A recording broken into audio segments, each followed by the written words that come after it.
So what is the Dover Church doing during this time? Oh my goodness, so many things. On the one hand, what you traditionally think of as church is not happening, in the sense that early on we closed our building and we stopped hosting events. We have a lot of like events for seniors in the community, young kids, the Boy Scouts, these sorts of things, and we stopped that early on to try to protect people from the spread of the virus. And we stopped having public worship as well. But what we did was we moved to live streaming and Zoom worship so that people can still participate. And at the same time, I don't know what you've heard around town, but there's been a big groundswell of volunteerism from various groups around town. So a lot of our folks came forward and said they'd be happy to help out, driving for people who were immunocompromised, doing errands, groceries, that kind of thing. I have funds to help out if someone is missing a paycheck or needs help with the rent. But so far, the community's been pretty healthy, it seems. Yeah. No, I mean, I was talking to Chris Dwelly the other day, and he was saying that you guys have been very helpful with all the volunteerism. So that's just really great. But I mean, I think that maybe people aren't aware of some of this that's going on. So I mean, it's good to get the word out. Absolutely. So what are you doing in terms of just worship and things like that? Because you do think of the coming to the church for worship, but absolutely. And and when you really think about it, it's particularly odd because this Sunday is Palm Sunday, right? And so the next Sunday's Easter, and so we'd have a lot of people there this Sunday, and then the following Sunday for two services with brass and the lilies and the whole nine yards, and we have services on Thursday and Friday night. And basically, we've moved our entire presence onto YouTube. And the fascinating thing to me is our viewership suggests that everyone's there. Like, I mean, I don't know how familiar you are with churches, but we have huge crowds on Easter and Christmas. Right. And then not so huge crowds for many other Sundays. And when we find out that there's 156 people watching our YouTube live stream, well, most of those people watching are families of 3, 4, or 5. So we're talking like an Easter attendance. So it's kind of remarkable. And we've added a couple Zoom prayer groups. We have a study group coming online. We're doing confirmation class in Zoom. So imagine a half a dozen 13-year-olders sitting down with their pastor on Zoom to talk about God and Jesus. Pretty fun. Yeah. Well, I mean, that's the other thing is, I mean, it's not just Easter Sunday, but I mean, at this point, I'm not 100% sure of the schedule, but generally I remember when I got confirmed, that was in the spring. So that must be coming up. So is that being rescheduled or things like that? No, no one knows when this is going to be over. And so they were scheduled, their confirmation day was the first Sunday in June, but I don't think that's realistic anymore.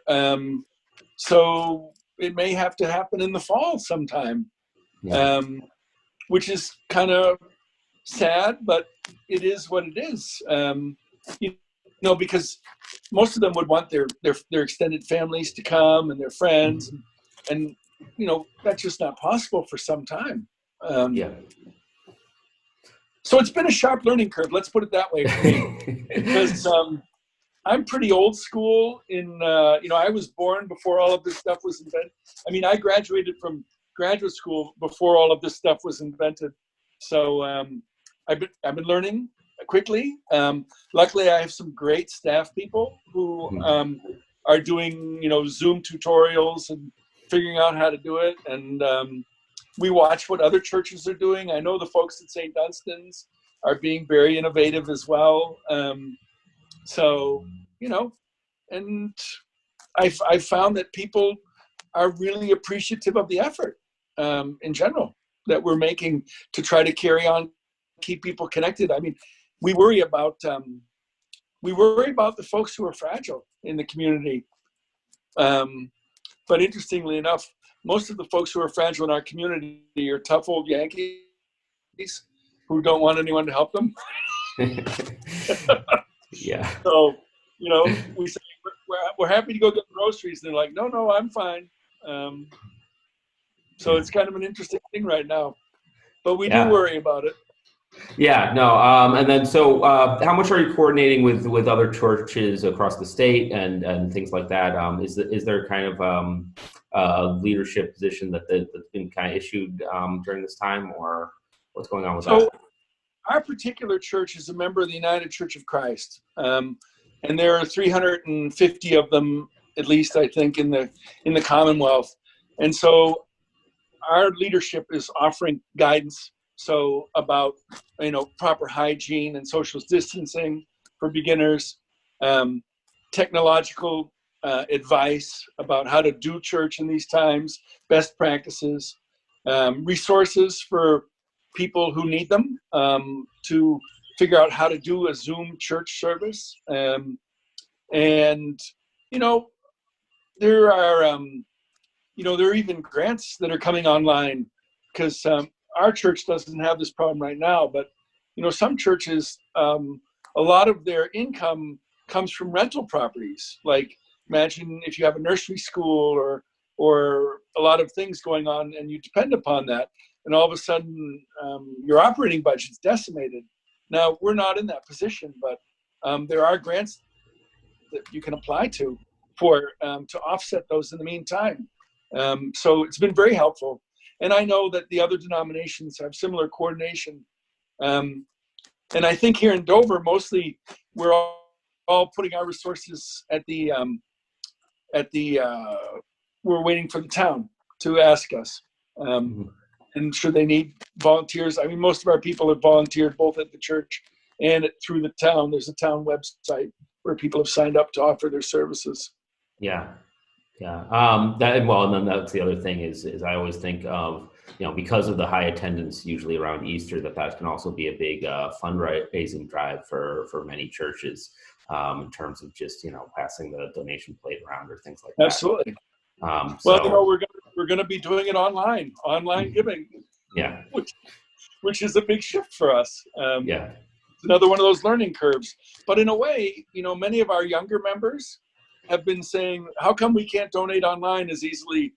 And so this situation has sort of pushed us into the 21st century. Yeah, make that adjustment. So, I mean, I guess some of the other things are just maybe just some general advice about staying, you know, connected to God during this time, that you may want to offer to the community. Well, I certainly feel that it can be very hard for some people to stay at home and not have human touch, not be able to talk to people closely, and that's very hard to cope with. But there's certainly we have online groups, like our women's fellowship is meeting through Zoom, our men's fellowship is meeting through Zoom. We have 2 prayer groups a week that are meeting through Zoom. I talk with parishioners all the time through Zoom.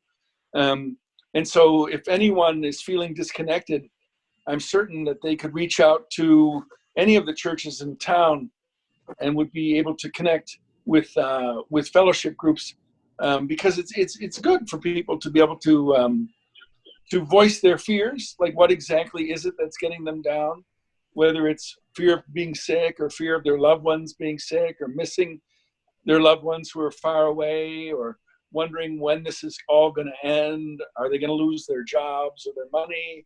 I mean, obviously the financial implications for many of us are pretty severe. So I just strongly encourage everyone to try to connect with groups, and find that centering place. For me as a Christian, it's in God, and so I practice my prayer life. I pray with others and for others, and that's a deeply sustaining thing for me. But I think for others, it could be just sharing your life with your neighbors, which is one of the great benefits of a community like a church. That you have these neighbors that you've known a long time, and you go through life with them. So I would encourage everyone to not just stay at home, but to explore the possibilities of online connection until this time passes, and not to be sort of evangelical about it. But if you just go on our church website, you're going to see lots of opportunities, and I'm sure it's the same at the local synagogues, the other local churches, the mosque up in Wayland, that I know some of our neighbors are members of. So I strongly encourage people not to be alone and to reach out, and even if it's just to talk on the phone with their neighbors. Yeah. And then do you have some advice with Easter coming up, like just how to celebrate Easter? Because Easter is usually a time where you do gather with family, and now we're kind of in being social distancing, so it'll be different. So it's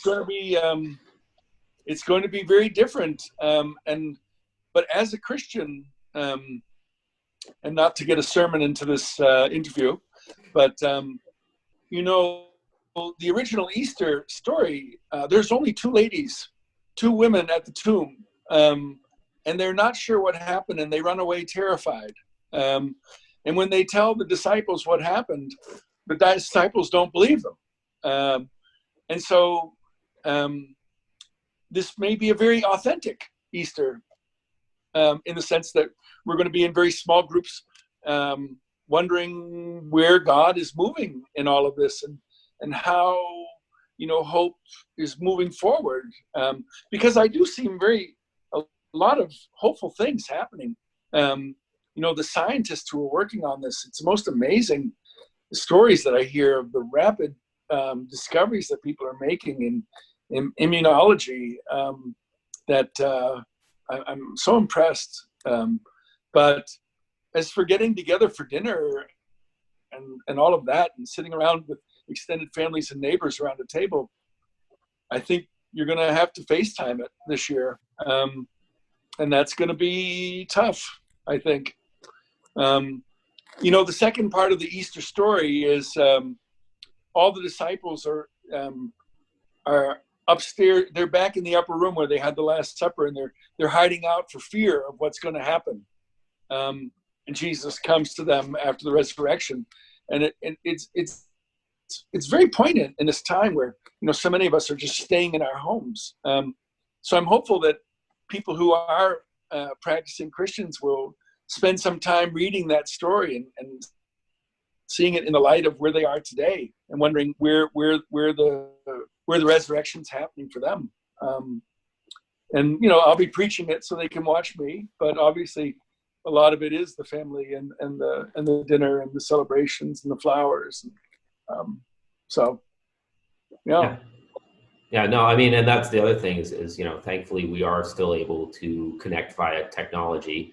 And that's, another place where they're making some big advancements too, because now we're learning how to work from home or things like that, and connect with people in this way. But is there anything else? Yeah. You and I right now. Yeah.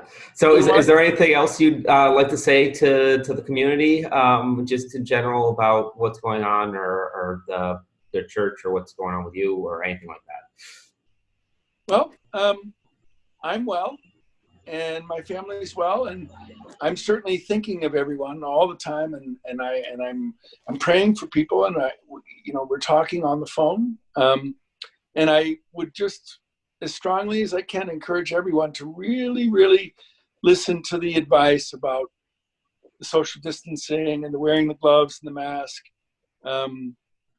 and holding tight until this is passed. And maybe we'll celebrate. What we'll do is we'll call it unorthodox Easter when this is all done, and because there's Easter, and then the Orthodox celebrate Easter often on a different Sunday. And then now we can all call it unorthodox Easter, and have the big celebration when everyone is able to come out of their homes. Yeah, a bit different. But yeah, so thanks so much for taking the time to talk to me, and hopefully this information can reach even more people and can have give them some hope during this difficult time. But Yeah, and thanks for setting it up, Dan. yeah, no problem. So thanks so much for talking to me. You're welcome. Take care. Yeah, you too.